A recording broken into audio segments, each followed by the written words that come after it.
My name is Abby Lewis, and I'm the terrain park coordinator up at Sun Peaks. My unofficial title is Park Mom.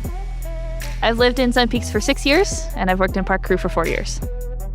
The overall role of the terrain park crew is to not only make sure it's safe and fun to ride in there, but to also make sure it's a welcoming culture throughout the whole park. Work that goes on behind the scenes that guests don't see is the amount of effort that the groomers put into rebuilding the runs, and then the amount of effort that we put into reset features and to rebuild features, and just to make sure that everything is still riding safe and looking nice.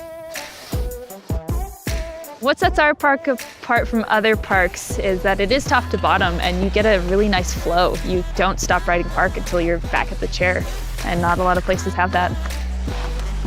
I've seen Sun Peaks because I love the community, I love the terrain. There's just a vast amount of variety here, and that's kind of unparalleled.